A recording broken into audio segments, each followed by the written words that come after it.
Hello. Today I am going to be talking to you about what you can do, what actions you can take when you have made the brave, bold leadership decision to let go of insisting that you have to have a creative project finish right now. When you are in a place of working for something that feels really meaningful and important to your business, but you identify that the creative solution is not coming through the way that you wanted to, and you recognize that you have been beating your head against a wall or spinning your wheels or just wasting time trying to force something to happen that's not ready to happen yet, and you make the empowered decision to acquiesce, to let go, to allow the forces greater than you to deliver a solution in right timing. Maybe not the timing you wanted, but the timing that is at this point out of your hands. You're not willing to keep spending your energy and focus pushing to make it happen because you recognize that the push is actually draining you, draining your energy, wasting your time. There's so many better uses of your creativity and your energy and your attention. If you want support on how to make that decision, how to decide when it's time to let go of a project, I have created a whole blog post about that I can link. So you can access that there if you want some guidance on how to make that decision. And I will give you an example. I also want to be clear that when I talk about letting go of something, that doesn't mean it's never going to happen. That just means it's not happening now and you're okay with that. You made the decision to be okay with that. So to give you an example from my own business, I have decided that I'm going to at some point have a name either for my signature service or for my company as a whole. I know that what I do is a force in the world that exists beyond me, and I am the face of my brand and I'm the face of my business. So right now, my business, my doing business as name is Elizabeth Hope Derby, which is my birth name. And I love my name. I love that it has the word hope in it. It's a good fit for what I do. It's accurate. But I know that the bigger vision for where I'm headed involves having a name that isn't my name. And so I have been brainstorming names. I was brainstorming names for a couple of weeks there. I mean, really in it, lots of free moments, walking my baby to the park, making dinner, picking up my phone and like beep, beep, beep into the notes app. In all of that effort, I came up with probably 100 or more options, vetted, cool, creative, good fit, and none of them felt right. I actually have a lot of experience naming things because I'm a former copywriter and brand strategist, and so that means I've helped a lot of people name their stuff. I know how to do it. This isn't a lack of ability to do it. And I even hired someone just to see if they would come up with something interesting, more interesting, right? Like I know I'm not the most exclusively creative, right? And nothing's really striking my fancy. So it's not the time. It's just not the time. I know how creativity works. I know that you can let it go. And when you let it go, then greater intelligence, your own subconscious creative energy, the whole deal. There's a lot of forces that come in to support you in getting to your creative solution. Other people, cosmic energy, divine spiritual energy, your own creative genius, the creative genius of others, like all that stuff gets like activated in the mix when you're not pushing and forcing and making it come through the way you want it to. This is not a bad thing. However, when you make the decision to let go, it can feel really challenging, especially if you had started working on a project that was really meaningful to you. So for example, I have worked with clients in the past who have wanted to, say, write a book.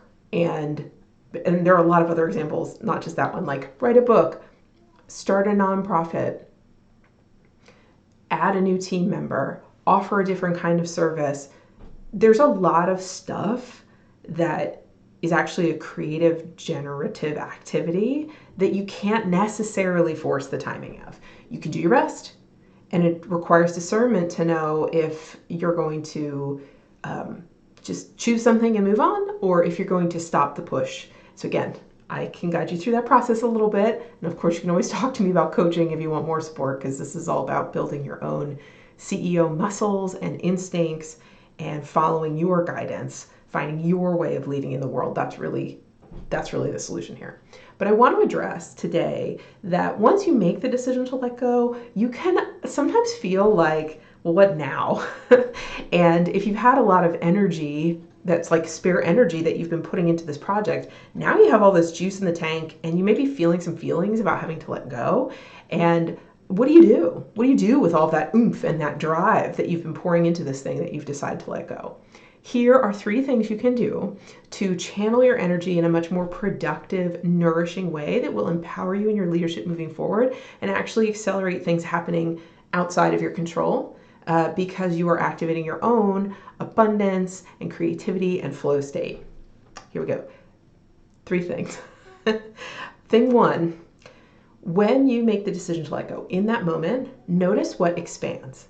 Notice what expands in your own energy. Where do you feel like a sigh of relief or a breath of fresh air or a sense of flow? Where do you feel some of that opening up, that breathing room? Where does that space live in your body? Where does it live in your brain? Just notice it.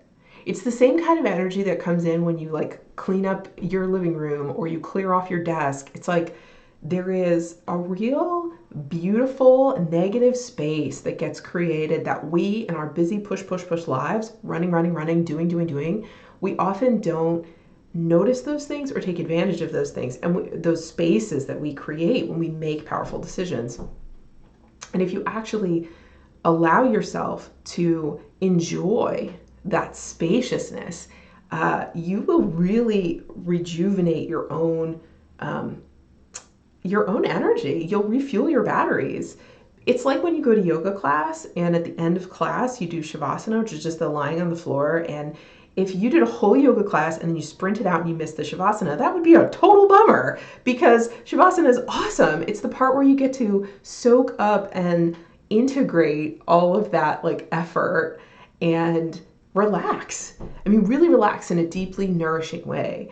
So when you do make the decision to let go of something, before you run on to the next thing and start stuffing your energy field full of busyness, just take a beat and breathe into that spaciousness and appreciate it. That's number 1.